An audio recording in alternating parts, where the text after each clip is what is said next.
chilling tales for dark nights.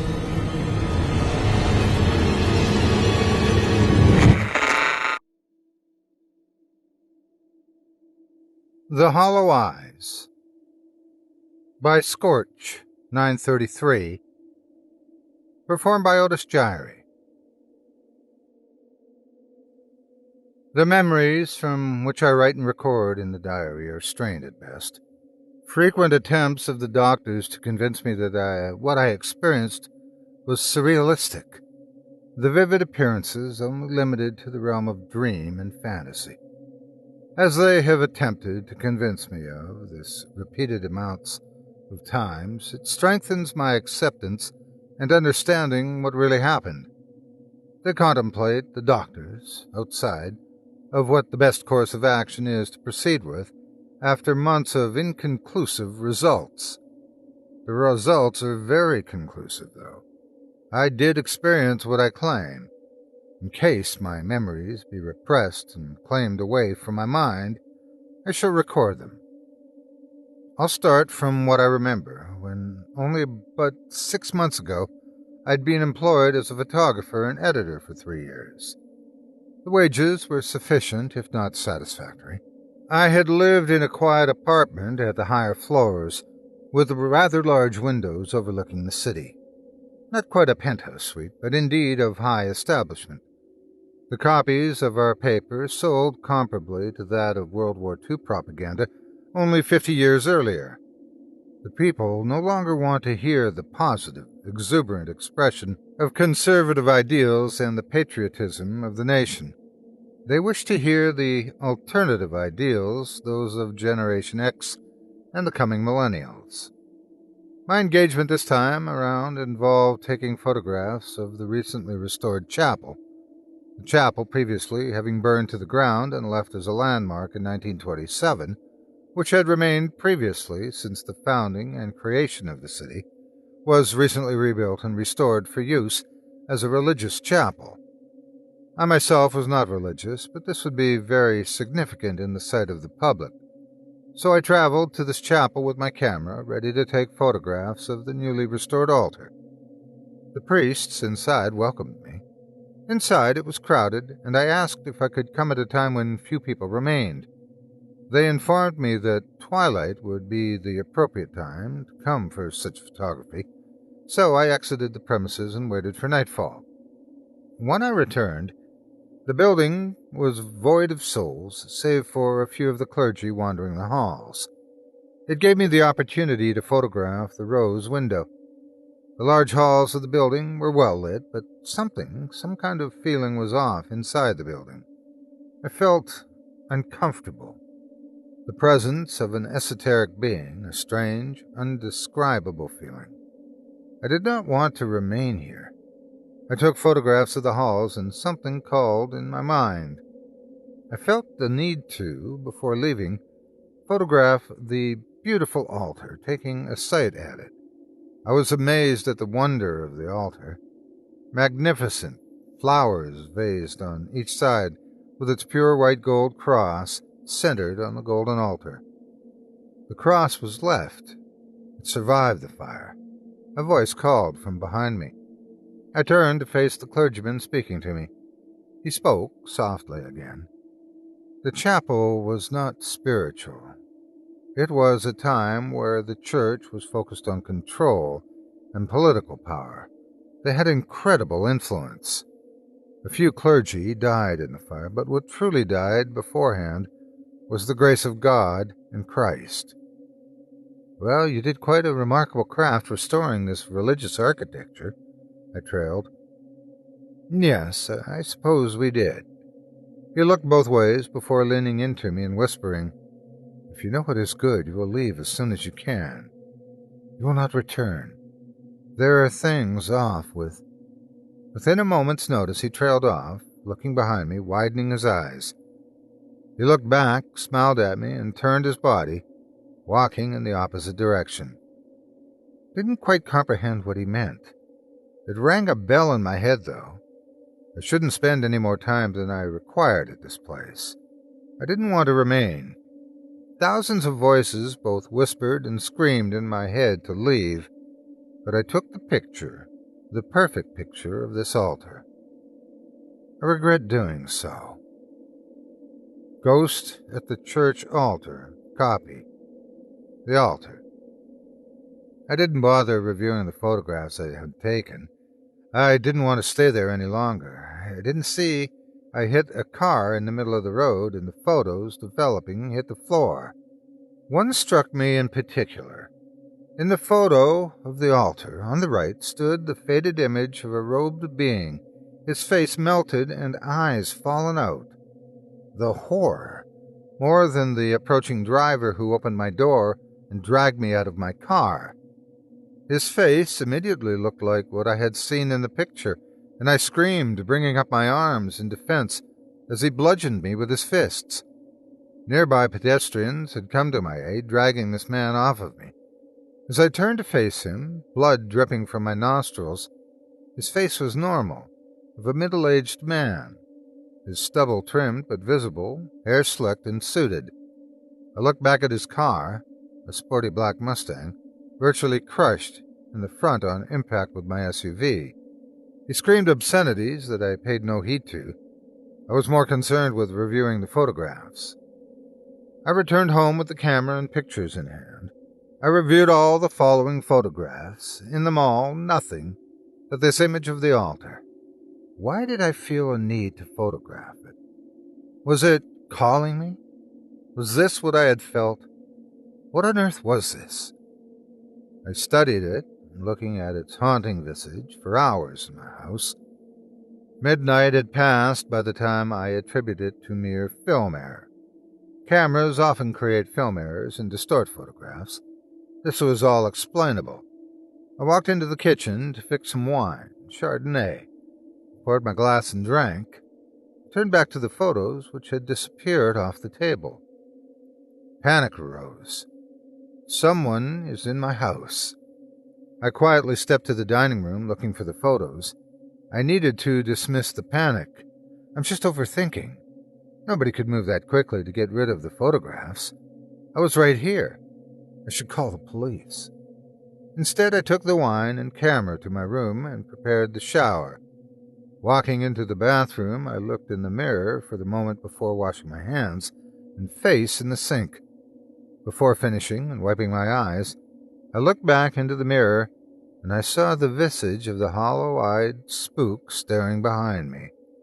His hands encircling mine, his mouth bleeding and dripping, melting slowly like candle wax as it moved closer to my head and shoulders.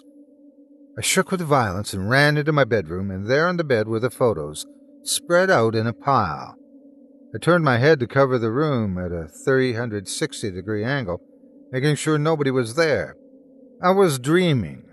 I was hallucinating. The Chardonnay. It was aged too well. It was only a 1979. Only 11 years old. I ran out of the room and stepped on my couch, laying down and spending the whole night there wide awake. I must have fallen asleep at some point because I awoke with the photograph sitting on my coffee table along with the camera. I was drunk. It was all a dream. I fixed the wine and set the photographs down, watched television and fell asleep. The rest was a dream. I knew it was. I went to my bedroom to groom myself and get dressed. I showered with my shower gels and shampoo. I slicked back my black hair, combing it. I shaved and applied deodorant. I dressed in a shirt and sport coat, but no tie. Put on my Klein silken pants and stepped into my black shoes. I was out the door with photos and camera.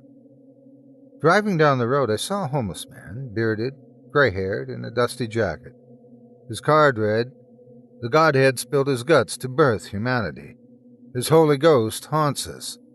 Before reading the rest, it was cut off by a bus driving past. I paid no attention to this. Rantings of a madman they were. I parked outside the building and walked into the office, presenting my photography to my fellow journalists and editors. The general consensus was that nobody wanted to write the boring story on how the church was rebuilt, and nobody wanted to read that. perhaps elaborating on the tragedies. Hesitation came with the feeling of presenting the photo of the spook to my editor. The latter, unknown, feeling possessed, and took me over, presenting the photo to him. "What's this?" he asked. When I reclaimed my senses, I had no idea what was going on. The altar?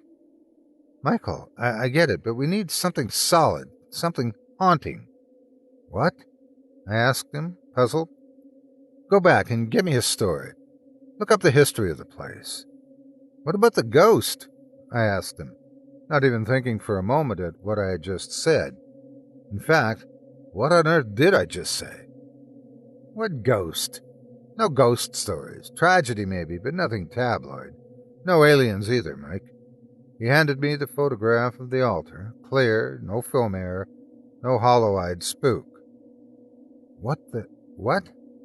"Go, Michael! Get!" I trudged off. The photograph was clear. Nothing. I shuddered.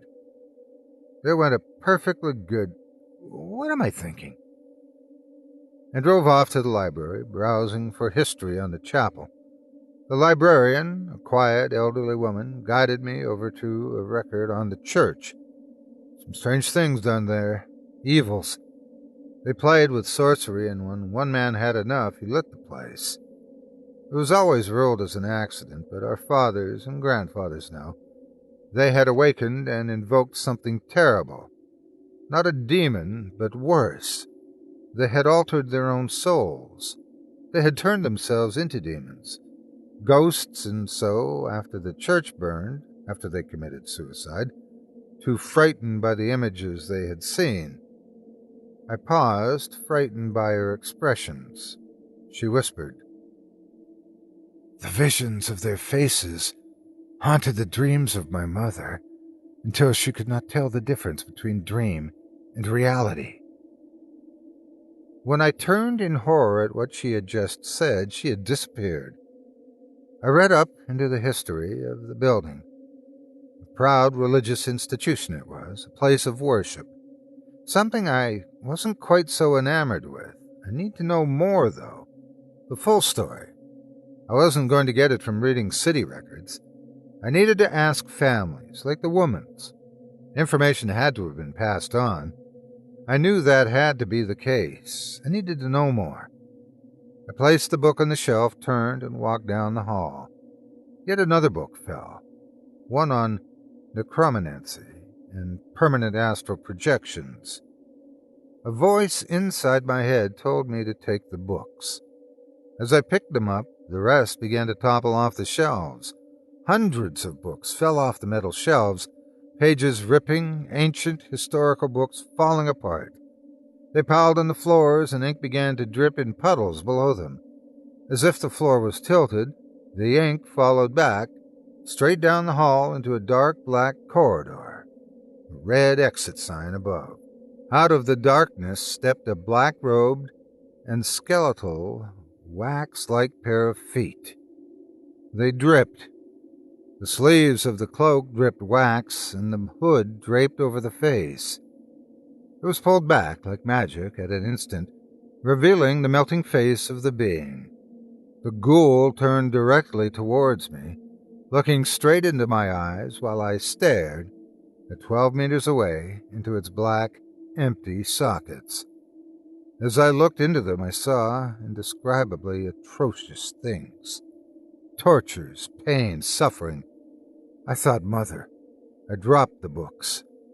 I ran down the hall and realized the only exit was the way the ghoul came. Turned back to look, and he was 3 meters away from me, slowly moving towards me. His feet were not stepping. Instead, he hovered, or phased through the floor, as he would only be millimeters hovered off the ground. The face draped down, and its mouth began to widen, dripping blood. Its black robe exposed, revealing a white gown, blood-stained by evisceration and lacerations. He moved, his eye sockets meeting my eyes. I froze in horror, closing my eyes several times, but only closer each time. It occurred to me to run. I ran past him, and he made no effort to stop me. I picked up the books and I looked back, watching him only turn to look at me run down the exit. I reached the library lobby and ran out the door, getting into my car. I grabbed my camera and headed straight for the chapel. Pulling into the parking lot, I approached the door and was greeted by the same priest I met earlier. His eyes widened and he spoke rashly. "I told you to leave. You don't listen." "What happened here 70 years ago? What really happened here?" I asked him. "Why?" he responded. "Because I took a picture of that altar, and since then I've been plagued by the ghost that you know very well." "You are quick to assume things," he told me. "Tell me," I demanded. "Come inside." He opened the door for me and guided me inside. We walked down the halls, avoiding visitors and clergy, and walked into a private room. He sat down at the other end, and I took a seat in the luxury room. I sat in a leather chair. "They practiced unholy things," he told me.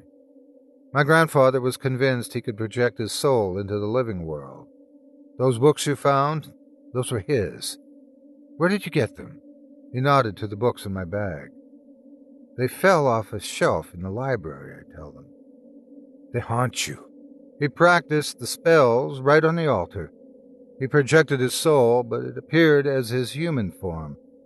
He could interact with his surroundings in this form, but he was immortal.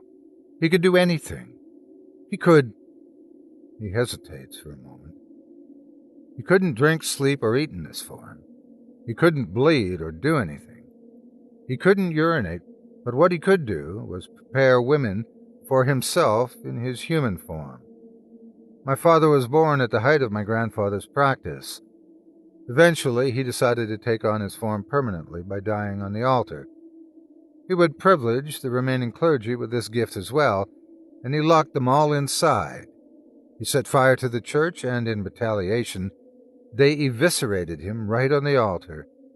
He did die on the altar, and my father told me that it was that moment where he whispered his spells. They tossed him right into the fire, and they cursed his soul to this place.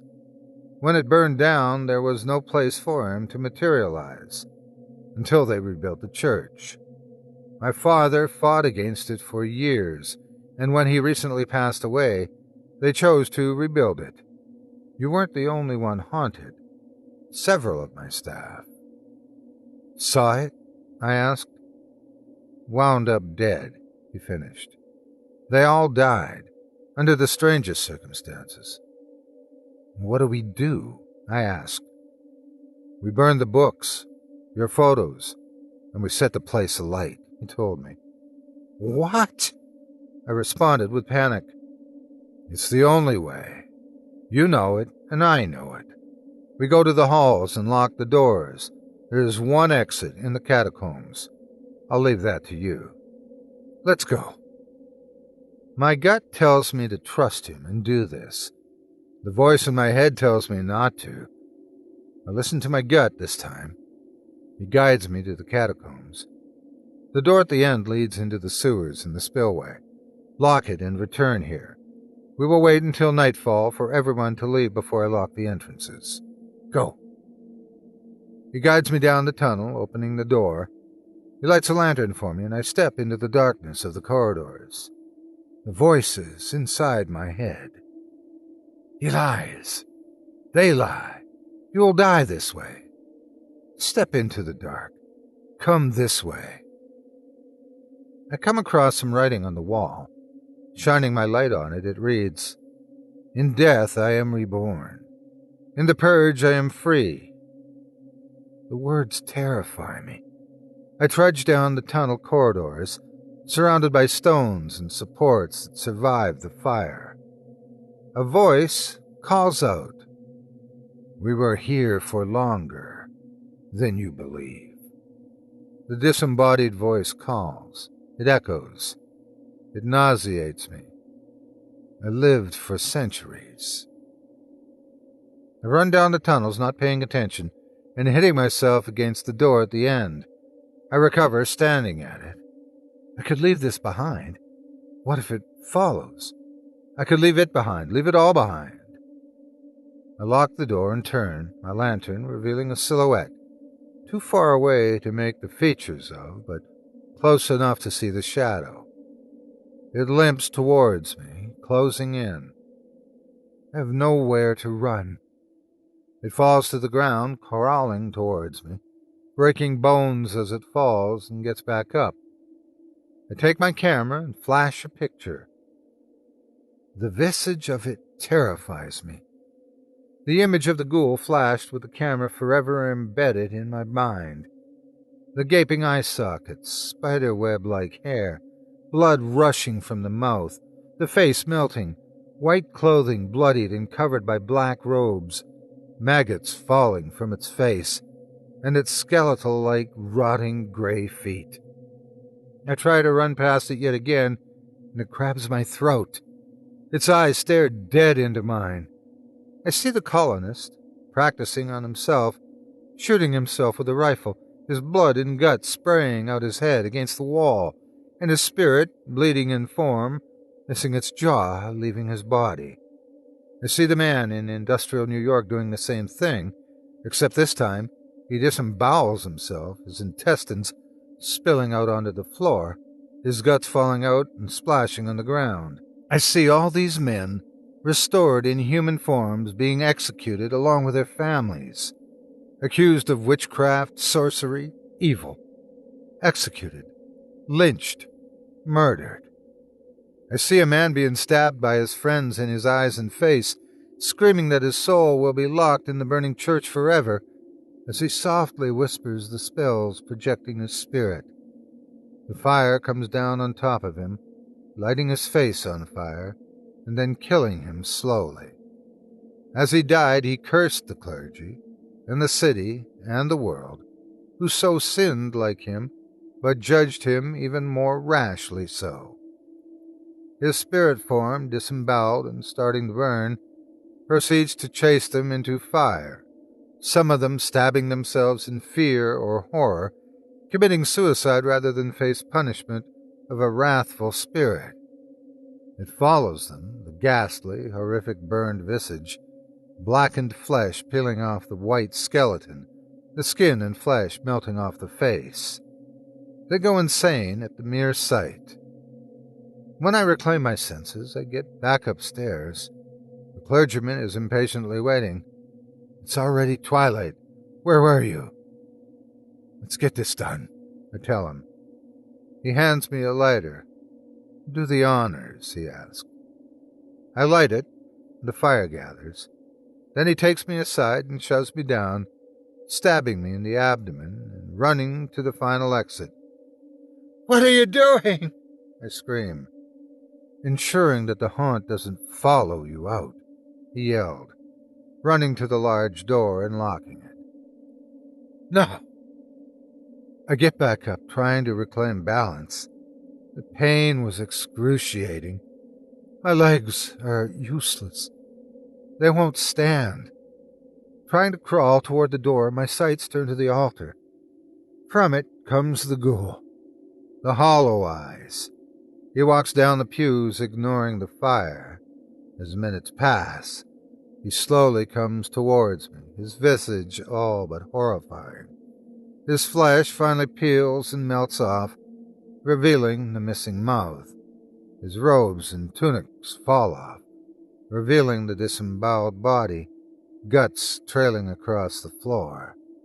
His eye sockets hollowed out, him heading toward me but not looking at me. Instead, he slowly phases through the door as the roof collapses around us. The fire didn't purge. It didn't lock him in. It released him. They cursed him. We didn't. They found me in the wreckage, paralyzed, screaming, warning them about the ghost. It was from there that I found myself here in this facility. I only heard recently that Clergyman Maddox, in most unusual circumstances, cupped out his eyes and disemboweled himself. I write this to warn anyone that he is free. He is free and vengeful. His visage still haunts me. I know that one day he will come for me. My door-room opens. Out of the darkness. The eyes. Oh God, the eyes.